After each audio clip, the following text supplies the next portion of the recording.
Impact People, ini adalah hari yang ketiga, di mana kemarin perjalanan 2 hari.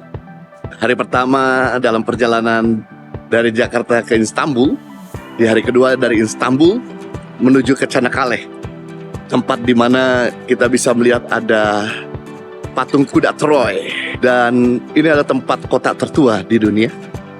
Dan kita juga menikmati hotel yang cukup baik, Colin Hotel, salah satu hotel terbaik yang ada di kota ini. Semua peserta sangat menikmati hotel ini.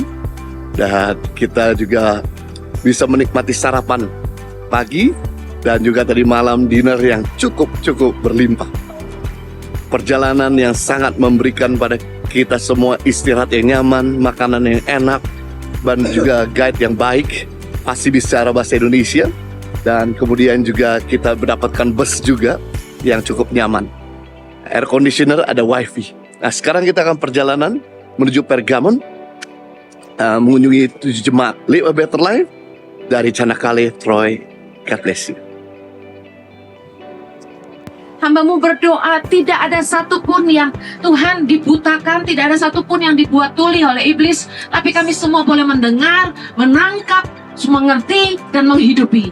Kami berdoa agar ada pimpinan Roh Kudus dalam hati kami masing-masing, Tuhan. Berarti yang mendatangkan mujizat, Bapak Ibu Saudara, bukan besar dan kecilnya iman kita. Yang mendatangkan mujizat untuk memindahkan gunung-gunung masalah kita bukan kuat dan lemahnya iman kita, tapi yang mendatangkan mujizat ketika kita berani berkata kepada gunung masalah kita, maka gunung itu akan pindah. Jadi tidak ada masalah kita baru saja jadi Kristen. Gak ada masalah kita mungkin baru saja dibaptis. Gak ada masalah mungkin kita baru kenal Tuhan. Gak ada masalah mungkin kita baru jatuh di dalam dosa. Tapi kalau engkau pengen lihat gunung itu pindah, artinya gunung-gunung masalah itu pindah, kamu perlu berani mengatakannya. Maka gunung yang besar apapun akan pindah. Gimana tahu itu zeytin yang enak, yang paling kualitas, dan ada persentage yang asid. You know ya, acidity. Ya, itu yang acidity yang paling turun ini. Dan misalnya kalau itu semakin acidity yang turun, dan itu cukup, dan ini lebih enak, dan lebih bagus untuk your body juga ya.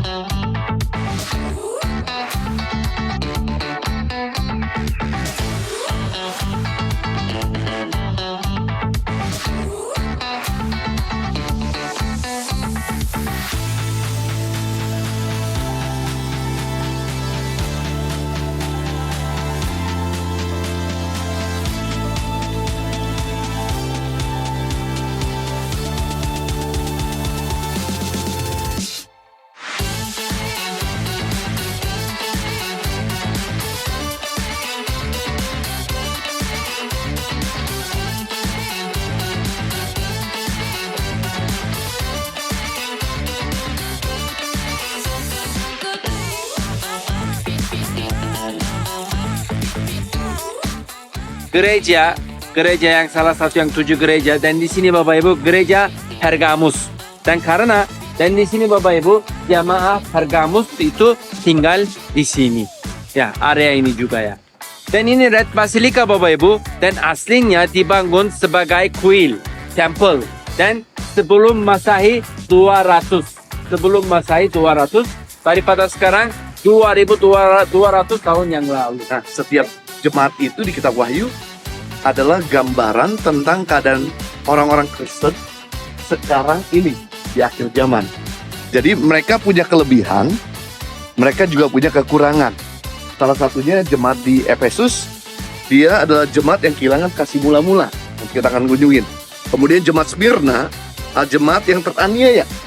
Lalu kemudian jemaat Pergamus yang akan kita sekarang ini sudah ada adalah jemaat yang berkompromi dengan dosa.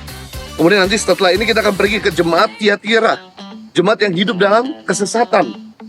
Lalu kita juga akan mengunjungi jemaat Sardis, adalah jemaat yang mati rohani. Kita juga akan mengunjungi jemaat Philadelphia, jemaat yang setia. Kemudian jemaat Laodikia adalah jemaat yang songkuk. Nah, setiap jemaat yang kita kunjungi ini ada lebih-lebihnya dan ada kekurangannya. Ada kecaman dari Tuhan dan ada reward kalau mereka mengalami pertobatan. Nah, kita sekarang ini ada di jemaat Pergamon atau Pergamus. Itu ada dalam Wahyu 2 ayat 12 sampai 17. Di sini Tuhan sedang berbicara kepada jemaat di Pergamus lewat Rasul Yohanes, bukan Rasul Paulus, bukan Rasul Petrus, Rasul Yohanes. Pada waktu beliau sedang ada di Pulau Patmos. Pulau Patmos gak jauh dari sini, dia di seberang sana. Nah, Yohanes ini mau dibunuh sama orang-orang Romawi. Dan Yohanes ini ditangkap sama orang Romawi dari Efesus, kemudian dibawa ke Roma. Rencananya mau dibunuh, tapi nggak mati-mati. Udah digoreng, direbus nggak mati. Akhirnya dia dibuanglah ke Pulau Patmos, pulau yang asing yang nggak ada penduduknya. Disinilah Yohanes dapat penglihatan tentang 7 gereja, 7 jemaat di Turki ini, Minor Asia, Asia kecil ini. Salah satunya dia dapat penglihatan dan pesan Tuhan tentang jemaat di Pergamos, yaitu kelebihan jemaat Pergamos. 1, berpegang pada nama Yesus. Nah, ini bagus. Kita berpegang pada nama Yesus, bukan nama Henry Christianus. Yes. Kenapa? Karena sekarang, tolong sebutkan sama saya, nama nabi mana yang bisa ngusir roh jahat? Sebutkan sama saya. Nama rasul mana yang bisa menyembuhkan orang sakit? Di dalam nama Yohanes Christianus penyakit pergi. Di dalam nama Henry Christianus roh jahat pergi. Kata roh jahat, siapa kamu? Tapi tidak ada nama yang berkuasa selain daripada nama Yesus. Jadi kalau Anda berpegang pada nama Yesus, maka tidak ada satu penyakit yang tidak bisa disembuhkan. Tidak ada masalah yang bisa diselesaikan. Semua bisa diatasi atas nama Tuhan Yesus. Jadi untuk mendoakan orang sakit bukan tugas pendeta. Tugas setiap orang yang berpegang pada nama Yesus.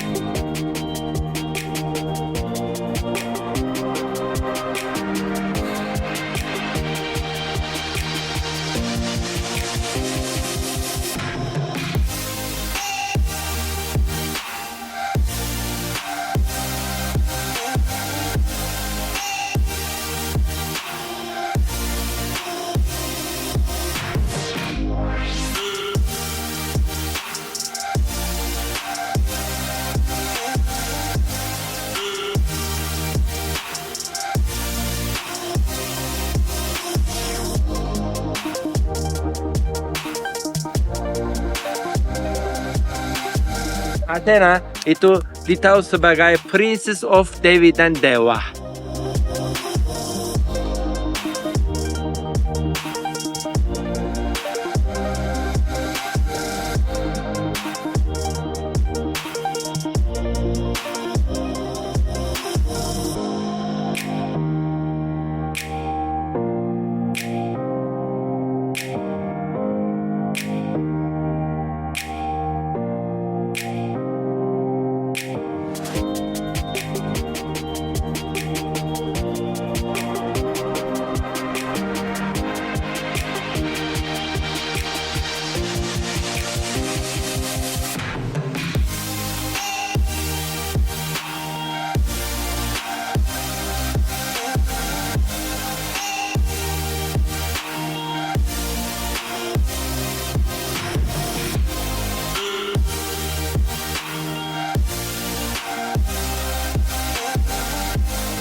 Saat ini kita baru saja menyelesaikan perjalanan Akropolis. Akropolis adalah tempat kota di atas, tempat tinggi. Disitulah tempat banyak orang-orang kaya berkumpul, sehingga pada waktu penyerangan dari bawah mereka bisa melihat musuh dari jarak yang jauh. Dan di tempat ini kita bisa lihat pemandangan sekitar 270 derajat untuk melihat kota Pergamus. Kita kalau ke Akropolis ini kita naik cable car. Jadi nggak usah capek-capek jalan kaki dan kita bisa menikmati indahnya pemandangan.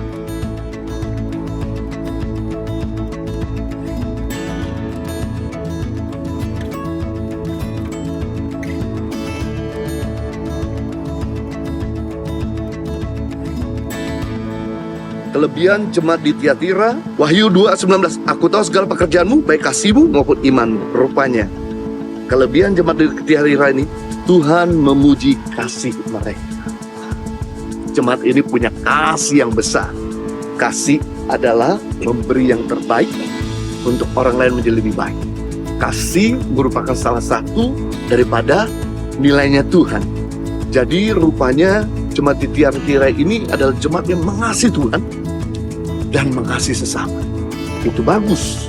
Ya, ini yang harus kita punya juga. Setiap kita di tempat ini harus memiliki kasih kepada Tuhan dan kasih kepada sesama. Karena itulah hukum yang terutama dan yang pertama.